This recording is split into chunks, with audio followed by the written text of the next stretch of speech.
been that way for 45 years. It was part of the deal of going into the military. And my father before me, and actually probably back to the first people who stepped off the boat were given guns to go fight the war between the states. We've all been independents.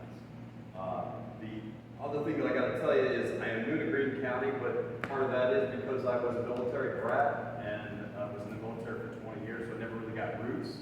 Having said that, I do have some roots in Virginia. I went to Jeb Stuart High School in Northern Virginia, and I went to UVA. Part of the reason why I'm in Greene County is I used to hitchhike between Falls Church, Virginia, and UVA. And the first time in 29-11, where all of a sudden you see the mountains break, I was like, I always want to live there. And that's why I'm here, because that's this place. In the military, I was an orthopedic surgeon, and I was at Bethesda Naval Hospital when the plane hit the Pentagon. And I think all of us learned one thing on that day: if you see something, say something.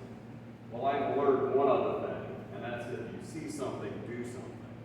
Back then, it was putting Marines and SEALs back together that were wounded overseas, and now it is trying to find out why our county does not seem to represent the views of the people and really is run by a small group of bureaucrats that are elected, 5 of them, and a lot that are unelected.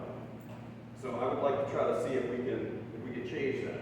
To let you know, I'm not an egghead. I'm not a complete candy ass. I started working at age 14, and I had W-2s to prove it. I was working before that, but it was illegal because it was child labor. One of the jobs that I had in high school, because I didn't put myself through college, was actually ripping the tops off of 60-pound bags of cement, walking up the scaffolding and dumping it in the back of the dump truck. So I know what real work is beyond the work that I did in the military. We have a county that does not really take care of its businessmen. We don't have a level playing field.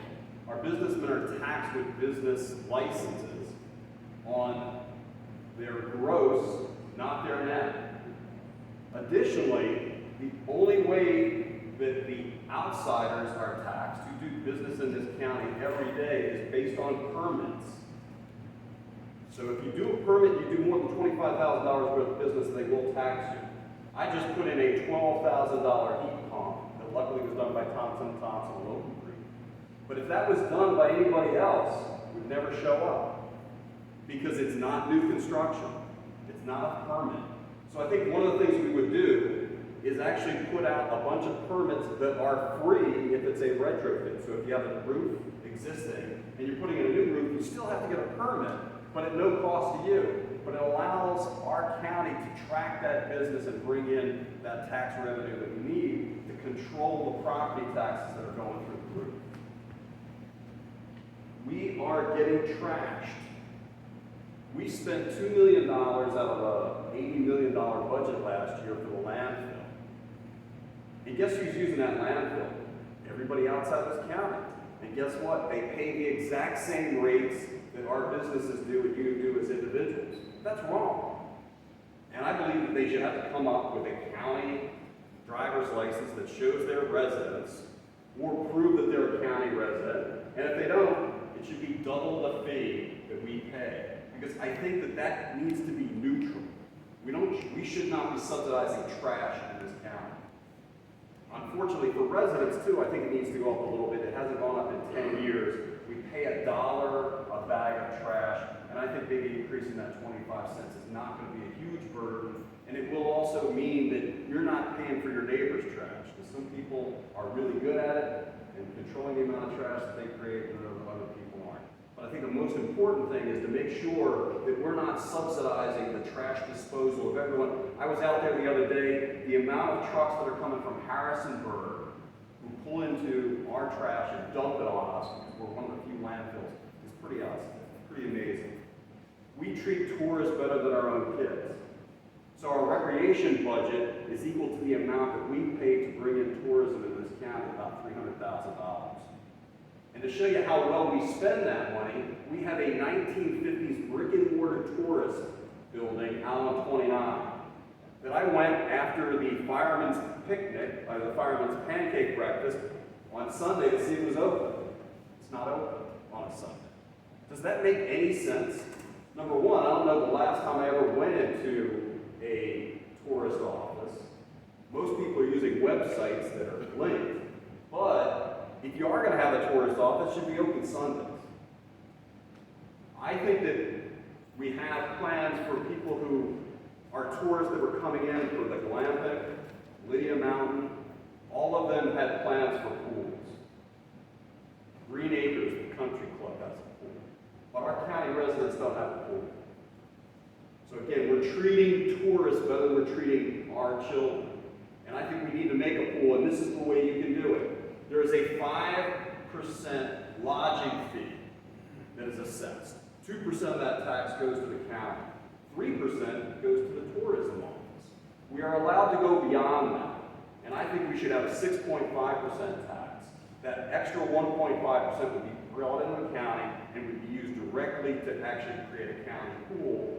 And if we follow Alexandria's example, it's 6.5% plus $1.25 per day for a tax assessment for tourists coming in.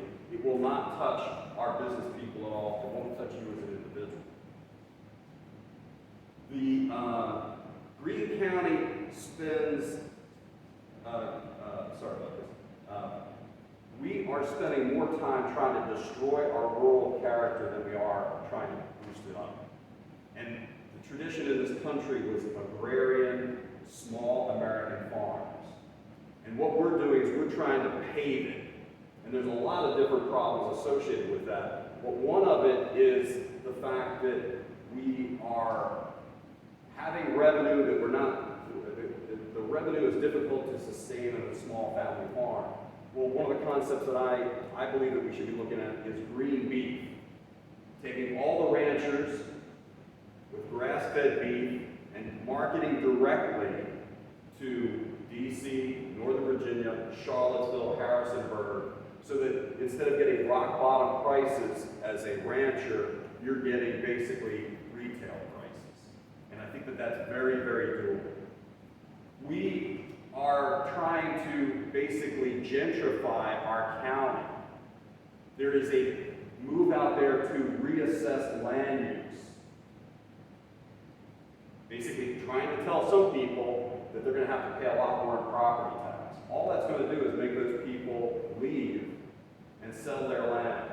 So if you have a trust, if you're in conservation easement, meaning you're rich, that's never going to touch you, because a conservation easement locks you into the lowest tax rate associated with land use. Who it's going to hurt are the Colliers, the Lawsons, the Lambs, the Shiflets, the people who have been here for 200, 300 years, and they are marginal, and they'll be forced out. And instead, we'll bring in more people.